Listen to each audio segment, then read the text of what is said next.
안녕하세요. 한국 여러분, 양용석입니다. 오늘은 제가 집단 갈등에 관해서 여러분과 시간을 가지려고 합니다.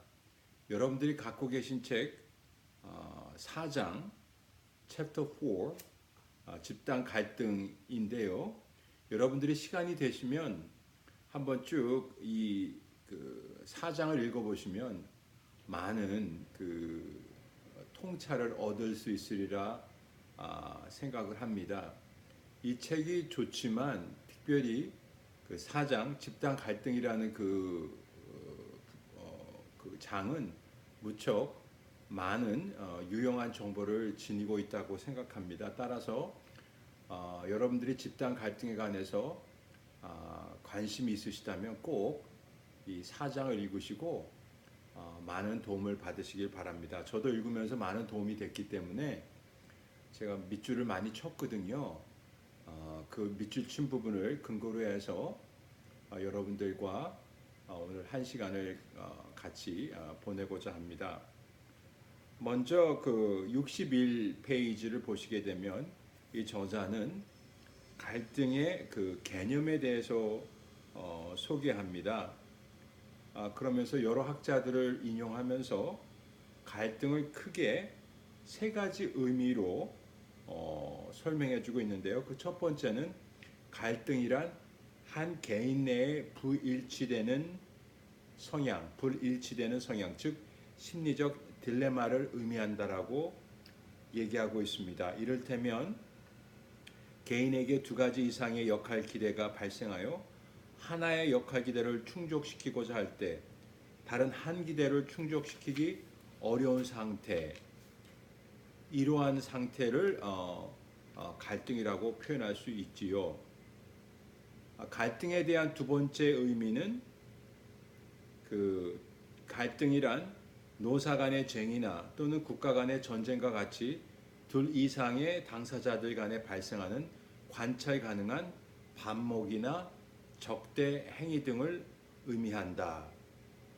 여기에서 당사자들이란 개인들이나 집단들 또는 조직들이나 사회적 단위들이나 또는 국가들을 의미합니다.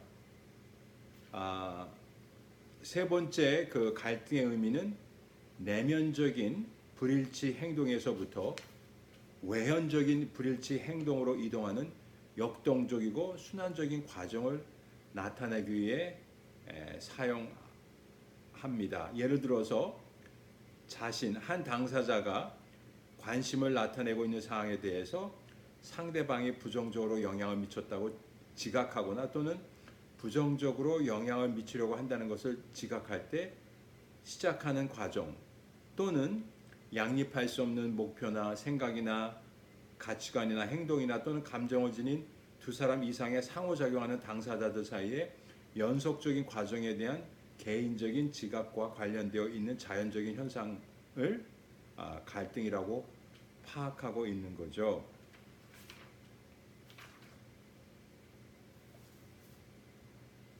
그 콘디라고 하는 그 학자는 이러한 관점에서 갈등을 다음과 같이 정의하고 있습니다. 즉 그에 의하면 갈등이라는 용어는 첫째, 충돌하는 행동의 선행 조건, 예컨대 자원의 희소, 정책의 차이. 둘째, 관련된 개인들의 정서적 상태, 스트레스, 긴장, 적개심, 근심 등등. 셋째, 개인들의 인지 상태, 즉 충돌하는 상황에 대한 개인들의 지각이나 인식. 넷째, 소극적인 저항에서부터 공격에 이르는 충돌하는 행동을 기술하기 위해 사용되어 왔다라고 주장하고 있습니다. 이렇게 여러 가지 입장에서 갈등을 정의를 하고 있는데요. 제가 말씀드렸던 거는 크게 이제 세 가지 관점에서 갈등을 정의를 내렸는데, 이렇게 다른 그 정의에도 불구하고 이러한 관점에는 몇 가지 공통점이 있음을 발견할 수 있습니다. 첫째는 갈등의 개념은 갈등 당사자들의 부정적인 감정을 반영한다라고 하는 것이죠. 뭐 근심, 반목, 좌절, 적개심, 긴장, 스트레스 등과 같이 부정적인 감정을 경험하게 되고 따라서 갈등 상태를 경험한다는 것이죠. 둘째, 갈등은 당사자들에 의해서 지각되어야 한다는 것이죠. 즉 갈등의 존재 여부는 지각의 문제라고 하는 거죠. 만일 아무도 갈등을 지각하고 있지 않다면 갈등이 존재하지 않는 것이라는 얘기입니다. 셋째, 갈등은 즉시적인 개념이 아니라는 겁니다. 즉 갈등은 갑작스럽게 발생했다가 곧 사라지는 하나의 사건이라기보다는 오히려 갈등이 전개되는데 어느 정도 소요되는 특징을 지니고 있습니다. 자, 저희가 이렇게 갈등에 대해서 정의를 내리는데 약간의 시간을 소비했는데요. 그럼 이번에는 갈등의 유형에 대해서 한번 제가 설명을 드리고자 합니다. 갈등의 유형은 여러 가지가 있겠습니다만은 갈등의 수준을 기준으로 하여 개인적인 차원에서의 갈등, 집단적 차원에서의 갈등, 그리고 조직적 차원에서의 갈등으로 분류하고 설명을 드리고자 합니다. 첫째, 개인적 차원에서의 갈등. 개인적 차원에서의 갈등은 개인 내의 갈등과 개인 간의 갈등으로 분류할 수 있고요. 다시 개인 내의 갈등은 접근 갈등, 회피 갈등, 접근 회피 갈등, 다중 접근 회피 갈등으로 분류할 수 있습니다. 접근 갈등이란 한 사람이 매력을 끄는 정도가 같은 두 가지 행동 대안 가운데 하나를 선택해야 할 때 발생하는 갈등을 의미합니다. 회피 갈등은 똑같이 매력적이지 못하거나 바람직하지 못한 목표들 가운데 하나를 선택하도록 강제될 때 발생하는 갈등을 의미하고요. 접근 회피 갈등이란 어떤 사람이 하나의 목표를 달성하고자 하는 경우 그 목표를 달성하고자 하는 바람에 의해서 그 목표를 추구하지만 동시에 그 목표와 관련된 바람직하지 못한 국민에 의해서 그 목표를 추구하지 않게 될 때 발생하는 갈등을 의미합니다. 다중접근 회피 갈등이란 한 사람이 수많은 접근 회피 갈등을 경험할 때 발생하는 갈등을 의미합니다. 두 번째는 집단적 차원에서의 갈등인데요. 집단 내 갈등은 다시 실질적인 갈등과 정서적인 갈등으로 분류할 수 있습니다. 먼저 실질적 갈등이란 정신적 불일치에 기반을 둔 갈등을 의미합니다. 이러한 갈등은 집단 구성원들의 다양한 아이디어 제시로 인해 흔히 보다 나은 정보 교환과 그 의사 결정을 가져올 수 있고요. 정서적 갈등은 어떠한 상황에 대한 감정적 반응에 기반을 둔 갈등을 의미합니다. 세 번째는 조직적 차원에서의 갈등인데요. 조직 내의 갈등이란 단일 조직 내에서 발생하는 수직적 갈등, 수평적 갈등, 개선과 막려 간의 갈등으로 분류할 수 있는데 수직적 갈등이라는 것은 무엇이냐면 감독자와 부하들 사이에서 발생하는 갈등을 의미합니다. 다시 말해서 이는 상하 계층 간의 즉 상급자와 하급자 간의 목표나 과업을 달성하는 수단이나 방법에 있어서 의견 차이로 인해 발생하는 갈등을 의미하고요. 수평적 갈등이란 동일 수준에 있는 종업원들이나 부서들 간에 발생하는 갈등을 의미합니다. 즉 단일 조직 내에 지위 수준이 유사한 종업원들이나 부서들이 서로 이해관계가 충돌할 때 발생하는 갈등을 의미하고요. 개선과 막료 간의 갈등이란 개선의 의사 결정에 막료가 관여하거나 또는 자원으로 인해서 발생하는 갈등을 의미합니다. 자, 이렇게 갈등의 유형에 대해서 저희가 잠시 살펴봤고요. 이제는 갈등에 대한 견해를 저희가 논해보고자 합니다. 갈등에 대해서는 이제 전통적으로 부정적인 견해를 가지고 있지요. 이거는 어떤 의미냐면 갈등이란 개인이나 집단이나 또는 조직의 성과에 역기능적으로 작용한다는 사고를 기본적으로 반영하고 있습니다. 그래서 그렇다면 그 역기능에 어떤 역기능이 있을까? 페이지 67페이지에서 68페이지까지 갈등의 어떤 부정적인 역기능을 서술하고 있는데요. 첫째는 에너지의 전용이라고 하는 거죠. 갈등은 조직의 목표를 달성하기 위해 기울여야 할 부서의 시간과 노력을 상대방과의 갈등에서 승리하는 데에 기울이게 함으로써 에너지의 전용을 초래한다는 것이고요. 두 번째는 판단의 수정. 그 갈등이 지나치게 강렬해질 때 판단이나 지각의 정확도가 떨어진다는 것을 얘기하는 것이고요. 세 번째, 패배자의 결과. 상대 부서와의 갈등 관계에서 패배한 집단은 패배했다는 사실을 부정하거나 왜곡시키며 패배감을 해소시킬 희생양을 찾게 된다. 그리고 구성원들 간의 불화로 말미암아 응집력은 떨어지게 된다. 일반적으로 갈등에서 패배한 집단은 상대 집단의 요구나 이해관계에 대한 관심도가 낮고 또한 그들과 잘 협력하지 않는 경향이 있다. 네 번째, 조정의 어려움. 지나치게 고조된 갈등 상황에서 갈등 당사자들을 조정하기가 어렵고 부서들 간의 협력이 감소하게 된다. 또한 강렬한 갈등 상태에서는 부서의 목표 달성과 적을 패배시키는 것이 집단에서 가장 우선순위를 갖는다. 따라서 이러한 집단들은 다른 집단들과 타협할 여지가 없다라고 하는 거죠. 그렇다면 이런 갈등의 역기능의 초점을 갖고 있는 어떤 갈등에 대한 전통적인 견해들은 다음과 같은 가정을 기반으로 두고 있다라고 보시면 됩니다. 첫째, 갈등은 나쁜 것이다. 둘째, 갈등은 회피할 수 있다. 셋째, 갈등은 일부 소수의 바람직하지 못한 분쟁 야기자들에 의해서 발생된다. 따라서 이러한 입장에 근거해 본다면 갈등에 대한 전통적인 관점에서는 갈등이란 바람직한 것이 못 되기 때문에 반드시 제거되거나 해소시켜야 된다라고 하는 입장을 견지하고 있다라고 하는 것입니다. 그런데 이것은 이제 갈등의 전통적인 견해죠. 갈등의 이제 부정적인 역기능에 초점을 맞춘 견해고요. 그러나 그 갈등에 대해서 새롭게 현대적으로 해석하는 견해들이 있습니다. 갈등에 대해서 긍정적으로 해석하는 견해들인데요.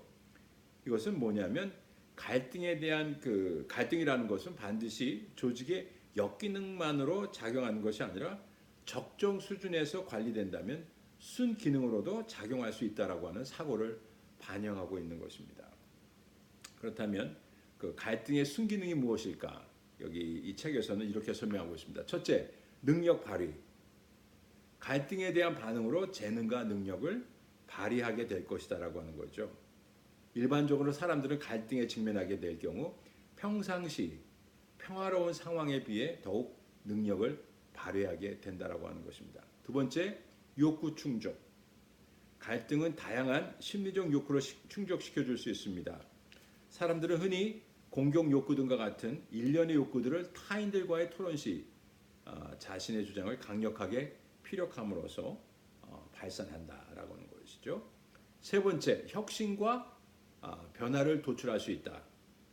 이것은 뭐냐면 노동 운동사를 살펴볼 때 노사 갈등으로 인해서 주당 6일 근무에서 5일 근무로 작업일을 단축시켰거나 아니면 주당 60시간에서 50시간으로 작업시간을 단축시킨 사례가 많다라고 하는 거죠. 그러므로서 갈등으로 말미암아 변화와 혁신을 초래할 수 있다라고 하는 긍정적인 측면을 언급하는 것이고요.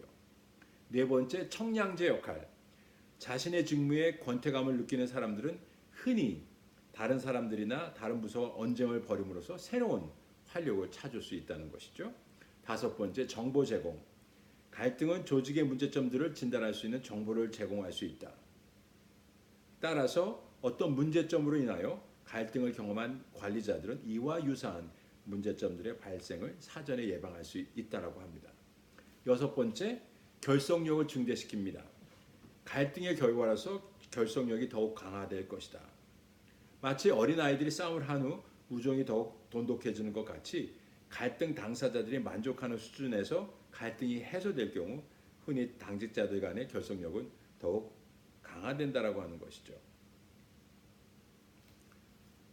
자, 이렇게 이 입장들은 갈등에 대한 전통적인 견해, 역균형에 초점을 두고 있는 견해에 대해서 반대적인 입장을 취하고 있고, 오히려 갈등에 대해서 적정하게 사용되기만 한다면 갈등이 오히려 순기능을 야기할 수 있다라고 하는 입장을 갖고 있습니다. 그렇다면 이들의 입장을 좀 더 제가 요약해 보자면, 첫째, 갈등이란 회피할 수 없다. 둘째, 갈등이란 흔히 인적 요인에 의해서 발생할 뿐만이 아니라 구조적 요인, 상황적 요인에 의해서도 발생한다. 셋째, 갈등이란 흔히 예측할 수 있으며 이해할 수 있다. 넷째, 적정 수준으로 관리된 갈등은 인간관계와 직무에 있어서 변화와 성장을 가져올 수 있다. 갈등에 대한 현대적인 견해는 관리자가 단순히 갈등을 해소하거나 제거하는 전략만을 모색할 것이 아니라 때로는 갈등을 감소시키고 때로는 갈등을 조작하는 전략, 갈등 정도에 따른 전략을 모색해야 한다는 사고를 그 기반으로 하고 있다라고 하는 것이죠. 아까도 말씀드렸던 것처럼 이 갈등에 대해서 여러 가지 다양한 입장이 있죠. 부정적으로 보는 입장하고 긍정적으로 보는 입장하고 있는데, 갈등이 부정적인 영향을 미치는 것도 사실이죠. 그러나 갈등을 또 긍정적인 영향을 미치는 것으로 바꿀 수만 있다면, 잘 활용할 수만 있다면 갈등은 오히려 또 긍정적인 변화나 어떤 혁신을 만들 수 있는 또 동기가 되기도 하죠. 그렇기 때문에 저희가 이 갈등의 장단점을 잘 파악해서 갈등이 발생할 경우 그 갈등을 잘 통제할 수 있는, 잘 다스릴 수 있는 그런 전략이, 그런 지혜가 필요하다라고 생각합니다. 이 책에서는 또 갈등의 원인에 대해서 설명해주고 있는데요. 첫 번째로 갈등은 원인으로서는 과업의 상호 의존성입니다. 개인들 간이나 또는 집단들 간의 상호 의존성이 증대될 때 갈등이 발생할 가능성이 높다라고 하는 것입니다. 이는 부분적으로 과업의 높은 상호 의존성이 관계의 강도를 강화시키기 때문이며, 따라서 사소한 의견 불일치라도 쉽게 쟁점 사항으로 대두될 수가 있다라고 얘기하고 있습니다. 두 번째는 성과 기준과 보상 체계의 차이. 흔히 성과 기준과 보상 체계의 차이는 조직 갈등의 잠재적 원인이 됩니다. 단일 조직 내의 여러 상이한 집단들은 다양한 기준에 의해서 평가되며 또한 보상을 받게 되죠. 예를 들어서 생산직 직원들은 흔히 일부 제품의 장기적 생산에 대해 자신들의 능률성에 의해서 보상을 받게 된다. 이에 반해서 판매 부서는 시장 변화에 대한 단기적 대응력에 의해서 보상을 받게 되죠. 이러한 상황에서 각각의 부서가 저마다 자신들의 성과 기준에 맞추려고 함에 따라서 갈등이 발생하지요. 세 번째, 지위 불일치. 개인들 간이나 집단들 간의 지위 불일치는 갈등을 조장시킬 수 있습니다. 예를 들어 관리자는 용무를 보기 위해 하루 종일 외출 시간을 할애할 수 있으나 관리자가 아닌 사람들은 그렇게 할 수가 없지요. 그렇기 때문에 이러한 것들이 갈등을 야기시킬 수가 있고, 네 번째는 판단성의 모호성. 갈등은 어떤 일에 대한 책임 소재가 명확하지 않을 때 발생할 수 있습니다. 예를 들어서 대부분의 조직들은 종업원 선발 절차로 인사부와 지원자가 실제로 소속될 부서로 하여금 지원자들을 평가하도록 하고 있지요. 양 부서가 모두 종업원 채용 과정에 관여함으로써 특정인에 대해서 한 부서는 채용하기를 원하나 다른 부서는 그렇지 않을 수 있습니다. 따라서 양 부서는 인사권을 둘러싸고 서로 충돌할 수가 있고요. 다섯 번째, 희소자원. 공동 자원에 대한 의존성 때문에 갈등이 발생할 수 있습니다. 일부 부서들이 희소 자원을 획득하기 위해 경쟁 상태에 돌입하게 되면 거의 갈등을 회피할 수 없게 되어 있습니다. 자원이 한정되어 있을 때에는 자원을 획득하는 부서와 그렇지 못한 부서로 대별되기 마련이죠. 여섯 번째, 빈약한 의사소통. 마지막으로 한 집단이 메시지를 잘못 이해했을 때 갈등이 발생할 수 있습니다. 또한 한 집단이 자기 집단의 이익을 위해 상대 집단에게 정보를 알리지 않았을 때에도 갈등이 일어날 수 있죠. 이러한 경우 집단 간의 신뢰성이 떨어지게 되며 집단 간의 관계에 장기적인 영향을 미칠 수 있습니다. 그러면 갈등을 경험하게 될 때 그 집단들은 변화를 경험하게 되죠. 여러분이 갖고 있는 책의 80페이지부터 계속 갈등이 지나치게 고조됐을 때 어떤 집단의 변화를 참 자세하게 묘사하고 있는데요. 그 부분을 여러분들과 함께 나누고자 합니다. 갈등이 지나치게 고조되었을 때 집단이 변화하게 되는데 첫 번째, 집단 내에서 변화가 발생하겠죠. 먼저 집단이 다른 집단들과 고도의 갈등 관계에 있을 때 나타내는 집단 내부의 변화를 한번 살펴보겠습니다. 첫째, 집단 응집력이 증대됩니다.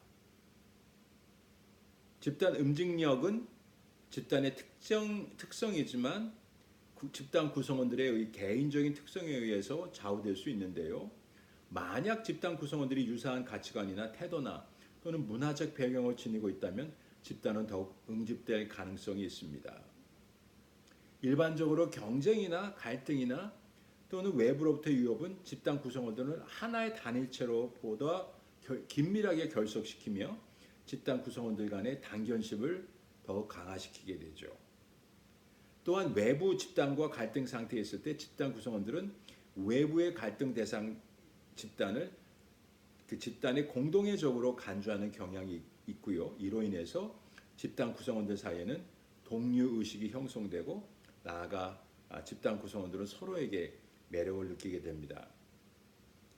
그리고 이러한 경우 집단 구성원들은 흔히 전체로서의 집단과 자신들을 동일시하게 되어서 일치감과 우리라고 하는 의식을 공유하는 경향이 있습니다. 한편 외부 집단과의 갈등은 집단 내의 동조성을 증대시키고 내부의 갈등을 감소시킵니다. 즉, 한 집단이 외부의 다른 집단들과 경쟁하거나 갈등 상태에 있을 때 흔히 그 집단의 구성원들은 다른 집단들을 부도덕적이고 부패한 집단이라고 보는 반면에 자신이 소속되어 있는 집단은 도덕적이거나 윤리적으로 완전 무결한 집단이라고 생각하는 경향이 있습니다. 그래서 구성원들은 집단에 더욱 충성하게 되고 집단 구성원 의식은 보다 매력적인 것이 될 수 있습니다. 두 번째는 전제적인 리더십이 등장하기 쉽습니다. 극도로 심화된 갈등 상황에서 위험을 느끼게 될 때 민주적인 리더십 방법이 활용될 가능성은 거의 없습니다. 다시 말해서 집단 구성원들은 강력한 리더십을 원하게 되는 거죠.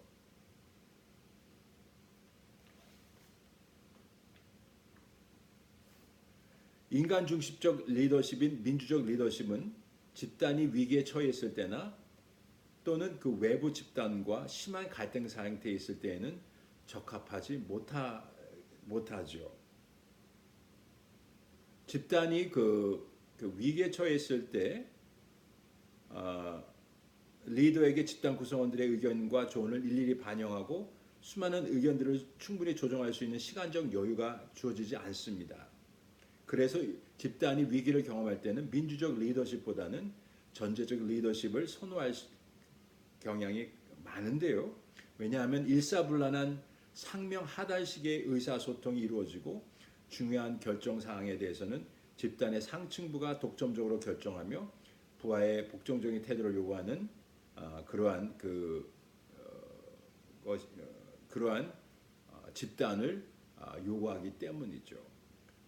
저희들이 그 많은 그 개발도상국에서는 다시 말해서 어떤 위기나 변화를 경험하고 있는 나라들에서는 이러한 그 전제적인 리더십 그런 대통령이나 왕들이 선호가 되지만 그러나 사회나 국가가 어느 정도 안정을 이루게 되면 이러한 그 독재적인 전제적인 리더십보다는 민주적인 리더십을 요구하게 되는 거죠. 그래서 선진국들은 어떤 독재적인 전제적인 리더십보다는 민주적인 리더십을 선호하게 되는 거죠. 왜냐하면 이미 선진국들은 이러한 집단 내 위기나 갈등을 어느 정도 극복해냈고 안정된 사회를 가지고 있기 때문이죠. 그 다음에 그 세 번째로 그 갈등이 지나치게 고조되었을 때 집단에 발생하는 집단의 변화는 세 번째로 집단 구성원들의 충성심을 강조한다라고 하는 것입니다. 집단이 위기에 처해 있거나 외부로부터 위협을 받게 될 때 또는 다른 집단들과 경쟁하거나 갈등 상태에 있을 때 집단은 내 집단, 그 다음에 외 집단, 안의 집단, 그 다음에 밖의 집단으로 경계를 명확하게 구분짓는 경향이 고조가 됩니다. 그리고 집단은 이러한 난관을 극복하기 위해 보다 구조화되고 조직화되며 과거에 비해 보다 많은 복종과 충성심을 집단 구성원들에게 요구하게 됩니다. 또한 그 집단의 목표를 자신의 개인적 목표와 동일시하는 집단 구성원들은 집단을 위해 어느 정도 희생을 감수하겠다는 생각을 갖게 될 것이며 또한 이를 실행에 옮기게 되죠. 집단은 이런 구성원들의 개인적인 희생에 대해서 상당한 보상을 하게 되고요. 설령 집단에 복종하지 않으려 하거나 충성하지 않으려 하는 집단 구성원들은 그러한 의도와 행위 그 자체가 집단 내의 다른 구성원들에게 이적 행위로 비춰져 질타와 비난을 면치 못한다는 사실을 잘 알 수 있기 때문에 이를 극도로 경계하고 자제하는 경향이 있습니다. 이러한 현상을 집단 사고의 한 증상인 동조 압력이라고 지칭할 수 있습니다. 그리고 고도의 갈등 상태에 있는 집단 내에서는 집단 구성원들이 충성심을 발휘할 것이라고 기대됨에 따라 집단의 목표는 개인적인 만족에 우선하게 됩니다. 결국 외부 집단과의 갈등에 대응할 수 있는 확고한 전열을 구축하기 위해 집단은 구성원들에게 보다 강한 충성심과 동조를 요구하게 되죠. 네 번째, 갈등이 지나치게 고조되었을 때 발생하는 집단 변화는 네 번째, 보다 과업 지향적인 집단으로 변한다라고 하는 것이요.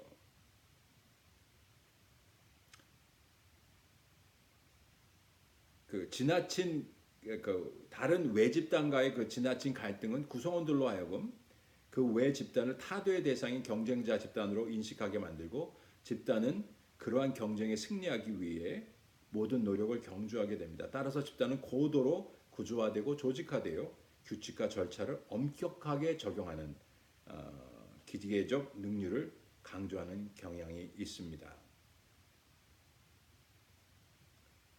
다시 말해서 사회 정서적인 분위기보다는 과업 생산, 지향적인 분위기가 압권을 이루게 된다라고 하는 거죠. 또한 고도의 갈등 상태에 있는 집단은 자기 집단의 이익에 지나치게 집착하여 다른 사람들이 침투하기 힘든 매우 제한적인 집단이 되고 경쟁 상대에 있는 상대 집단의 전략과 전술에 상당한 관심을 나타내게 됩니다. 그리고 집단이 갈등 상태에 있을 때는 시간을 무익하게 허비하거나 또는 빈둥거리는 집단 구성원들을 관대하게 묵인해주지 않으며 다른 집단의 도전에 대처하기 위해 모든 노력을 경주하게 됩니다. 정략적인 작업자들은 보다 진지해지고 자신들이 갖고 있는 과업의 중요성에 대해 보다 관심을 갖게 되겠죠. 지금까지 그 갈등이 지나치게 고조되었을 경우에 발생하는 집단의 변화 중에서 집단 내에서의 변화에 저희가 초점을 맞췄다면, 이제는 집단과 집단 간에 나타나는 그런 그 변화를 제가 설명을 드리겠습니다. 이게 그 페이지 84페이지부터 나와 있는데요. 첫 번째는 자기 집단에 대한 지각과 상대 집단에 대한 지각이 모두 왜곡되기 쉽다라고 하는 것이죠. 극도의 갈등 상태에 있는 집단이나 경쟁 상태에 있는 집단은 상대 집단을 단순히 중립적인 대상이 아닌 적으로 보기 시작하면서 지각에 대한 왜곡 상태를 경험하기 시작한다라고 하는 것이죠. 다시 말해서 자기 집단에 대해서는 가장 좋은 점만을 지각하고 약점이 있다는 사실을 인정하려 하지 않으며, 상대 집단에 대해서는 가장 나쁜 점만 지각하고 장점이 있다는 사실을 인정하지 않으려는 경향이 있다라고 하는 것이죠. 다시 말해서 구성원들은 자기 집단은 늘 윤리적이고 도덕적이고 이렇게 생각하면서 다른 집단의 입장은 근본적으로 사악하다고 생각하는 도덕성의 환성에 빠져들기 시작한다라고 하는 것이죠. 그러면서 집단 구성원들은 자기네 집단이 중요하다라고 하는 생각을 더욱더 강하게 갖게 됩니다. 다시 말해서 고도로 심화된 집단 간 갈등 상태에 있는 집단 구성원들은 자기 집단에 대해서는 긍정적인 고정관념을 갖는 반면에 상대 집단에 대해서는 부정적인 고정관념을 구축하는 경향이 있고, 이러한 왜곡된 지각으로 말미암아 각 집단원의 구성원들은 상대 집단의 의도나 행동을 잘못 인식하게 되거나 잘못 해석하게 될 가능성이 매우 높습니다. 두 번째, 집단 간의 상호작용과 의사소통이 감소하게 됩니다. 이건 뭐 상식적인 얘기죠. 왜냐하면 상대편 집단과 상대편 집단 구성원들을 적으로 간주하기 때문에 그들과의 상호작용이나 의사소통을 극도로 제한하는 경향을 나타내는 것이죠.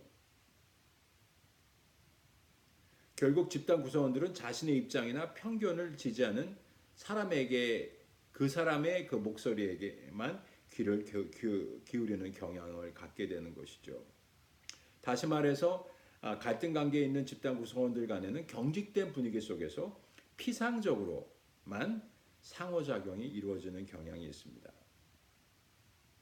집단들은 상대 집단이 자신의 집단과 유사한 입장을 표시할 때 이를 무시하는 경향이 있고, 이견을 제시할 때는 이를 상당히 과대 포장하여 확대시키는 경향이 있습니다.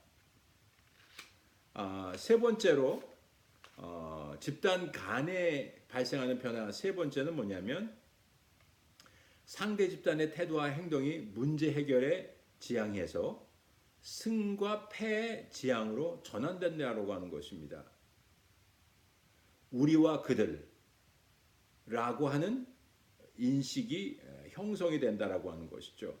다시 말해서 고조된 집단 간 갈등으로 말미암아 서로 상대방 집단을 싸워서 반드시 승리해야 되는 경쟁 집단으로 왜곡되게 인식하게 되고, 그러면서 타도해야 될, 더 이상 동반자가 아닌 타도해야 될 적의 위치로 상대편 집단을 집어넣는다라고 하는 거죠. 그러면서 이제는 승리와 또는 패배 차원에서 평가하게 되고, 모든 교류 행동을 득과 실이라고 하는 이분법적인 차원에서 고려하고 실행하게 된다라고 하는 것이죠.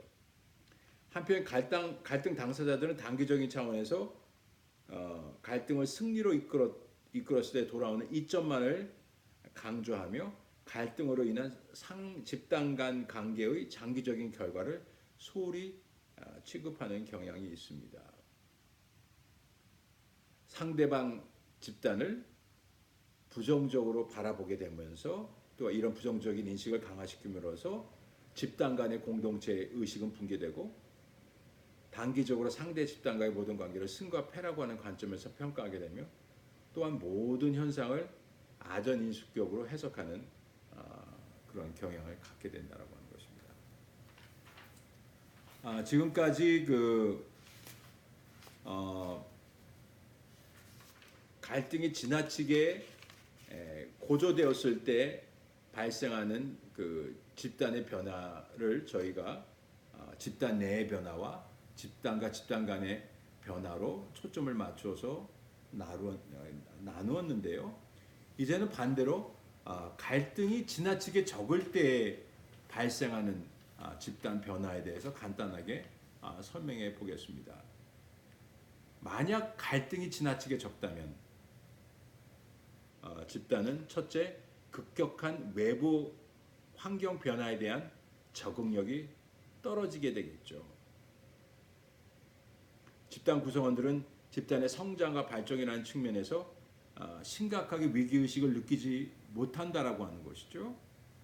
그 집단이 변해야 된다라고 하는 필요성을 인식하지 못하기 때문에 현실에 안주하려고 하는 경향을 갖게 되겠고요.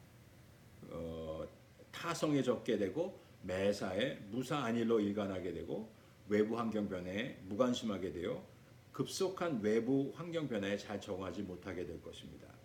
고도로 정체되어서 심각한 매너리즘에 빠질 수 있게 될 수 있다는 얘기죠. 둘째는 의사 결정의 질이 떨어지게 된다라고 하는 것입니다.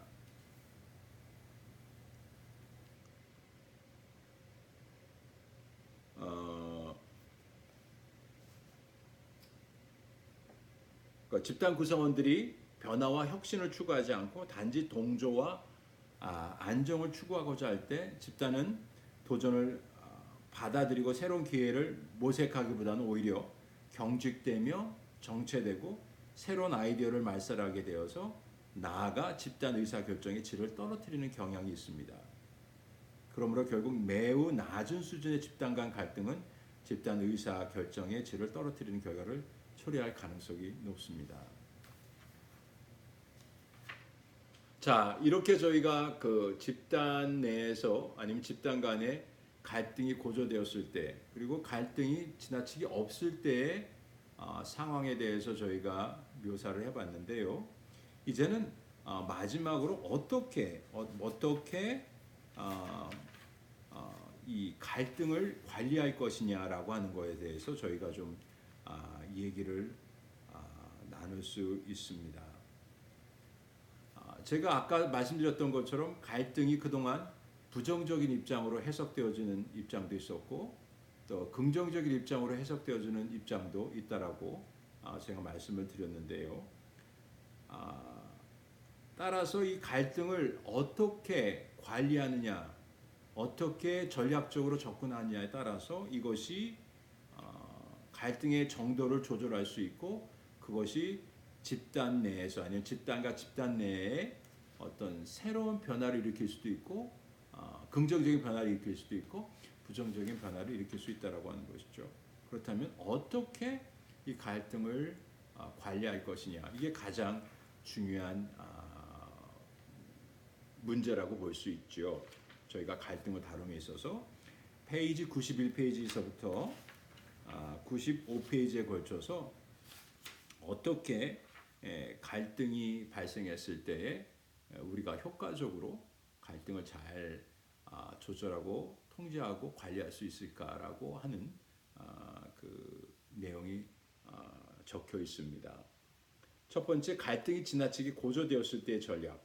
어떻게 하면 갈등을 해소할 수 있을까라고 하는 것이죠. 이것은 갈등을 때로는 감소시키거나 지나치게 고조되었을 경우에는 감소시키거나 완화시키는 전략을 의미하겠죠. 첫째, 갈등 당사자 집단들이 공유할 수 있는 상위 목표를 제시한다라고 하는 것이죠.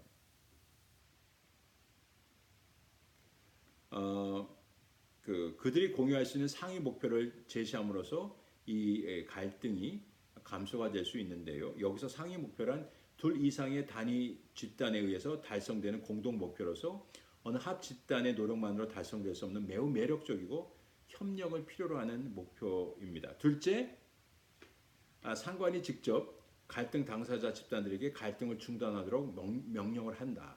이러한 전략은 갈등을 해소하거나 억제하기 위하여 규칙이나 권력 또는 공시적 권한을 사용하는 전략으로서 관리자들은 단순히 갈등 당사자 집단들에게 갈등을 중단하도록 명령한다라고 하는 것이죠. 그러나 이 전략은 보통 단기적인 갈등 해소를 위해 되죠. 그러나 이 갈등이 근본적으로 치유되지 않을 경우에는 다시 발생할 가능성이 높고요. 세 번째는 갈등 상태를 회피한다. 이는 상대 집단과의 교류를 의도적으로 단절하거나 이해관계가 첨예하게 대립되어 있는 사안들에 대해서 의사결정을 의식적으로 보류하는 행동 등을 취함으로써 갈등을 일시적으로 해소하는 전략입니다. 갈등 국면 그 자체를 회피하는 것은 장기적인 차원에서는 결코 바람직한 전략이 아니나 갈등을 단기적으로 해석하는 방법으로는 유용하다 할 수 있습니다. 또한 갈등 상태를 회피하는 것은 주요 정책 문제를 해결하는 데는 바람직하지 않지만 사소한 문제를 해결하거나 문제 해결에 있어서 득보다 실이 클 경우에는 바람직할 수 있습니다. 넷째, 집단들의 공동 이익을 강조하고 차이점을 강조하지 않는다. 이는 상대 집단과 협력함으로써 얻게 되는 득이 실보다 크다는 점을 부각시켜서 특정 문제에 대해 공유적인 관점을 조성함으로써 집단 간의 차이점을 희석시켜 갈등을 완화시키는 전략입니다. 이 전략은 장기적으로는 바람직하지 못하나 상위 목표의 제시나 갈등 회피와 마찬가지로 단기적으로는 매우 유용하다 할 수 있습니다. 다섯 번째, 갈등 당사자들 집단들의 대면과 협상을 유도한다. 갈등 당사자 집단들이 차이점을 불식시키려고 노력할 때 서로 대면하게 되고 흔히 협상은 이러한 대면이 성립되는 가운데 발생하는 하나의 교섭 과정이죠.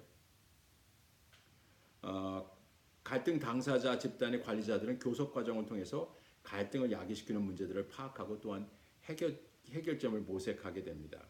그래서 양 당사자가 근본적으로 윈윈 승리 전략을 구사할 때 매우 성공적인 결과를 가져올 수 있는 거죠. 그렇게 되면 갈등을 경험하는 두 집단이 둘 다 성공을 승리를 서로 이익을 보는 그 결과를 가져올 수 있겠죠. 여섯 번째, 공동의 적을 확인한다. 일반적으로 갈등 상태에 있는 둘 이상의 집단들이 공동의 적과 대치하게 될 때 그 집단들 간의 응집력은 증대되는 경향이 있습니다. 다시 말해서 공동의 적은 집단 간의 견해 차이나 경쟁 의식을 잠정적으로 불식시키고 동료 의식을 느끼게 만듭니다.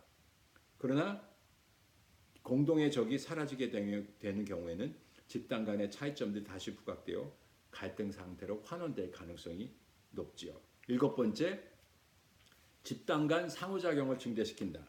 집단 간 갈등이 지나치게 고조될 경우 상호작용과 의사소통이 감소되는 경향이 있습니다. 이때 정기적으로 만남의 장을 마련해서 상대 집단에 대한 오해를 불식시키고 이해를 증진시킴에 따라서 갈등을 감소시킬 수 있습니다.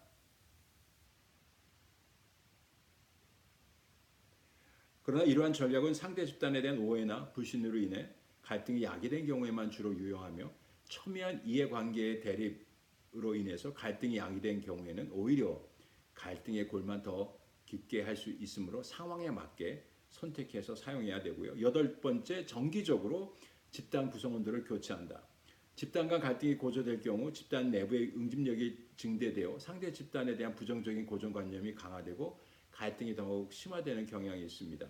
이때 조직의 관리자가 갈등이 발생할 가능성이 높은 집단의 구성원들을 정기적으로 교체함으로써 다시 말해서 직무를 재설계함으로써 갈등을 사전에 예방할 수 있는데요. 이것이 이러한 장점이 있는 반면에 전문성을 결여시킬 수 있고 직무 만족, 직무 몰입을 저하시킬 수 있다라고 하는 단점을 지니고 있고요. 아홉 번째, 희소 자원을 보다 많이 확충한다. 이는 조직 내의 집단들이 경쟁적으로 확보하고자 하는 희소 자원을 보다 많이 확충함으로써 경쟁과 갈등을 감소시키는 전략이고요. 열 번째, 갈등 당사자 집단들의 구성원들에게 직접 교육 훈련을 실시한다. 이것은 뭐냐면 그 집단 구성원들의 태도와 행동을 변경시키기 위해서 인간관계 훈련이라든지 행동 변화 교육 훈련을 실시해서 집단 간의 갈등을 감소시키는 전략입니다.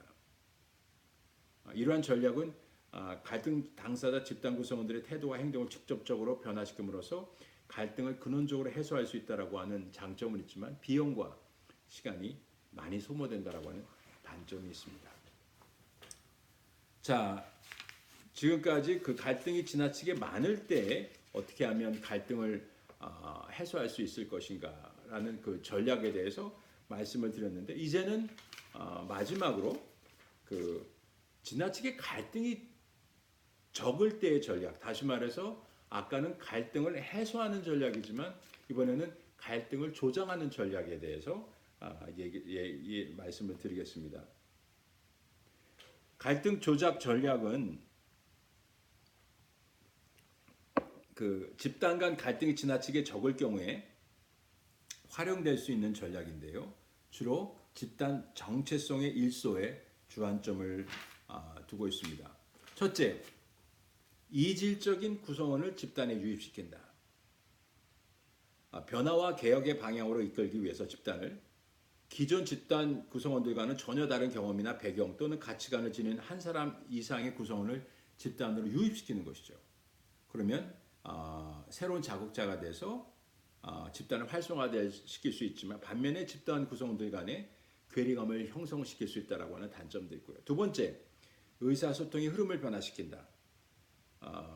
그 정보를 의도적으로 조작함으로써 왜곡시키거나 철회함으로써 집단 간 갈등을 야기시킬 수 있다고 하는 것입니다. 다시 말해서 관리자들이 신뢰할 수 있는 정보를 의도적으로 흘리거나 상대 집단에 대한 거짓 소문을 유포함으로써 갈등을 조장시킬 수 있다고 하는 거죠. 이러한 전략은 집단 구성원들의 무관심을 감소시키고 상대 집단과의 차이점을 자각하게 할 뿐만이 아니라 현행 의사소통 절차를 재평가하도록 고무시켜 새로운 아이디어의 개진을 고무시킨다고 하는 거죠. 셋째, 경쟁을 조성한다. 집단을 활성화하기 위해서 집단 간 갈등의 강도를 더욱 강화시킬 필요가 있을 경우에 이러한 경쟁을 도입함으로써 집단 구성원들 간의 어떤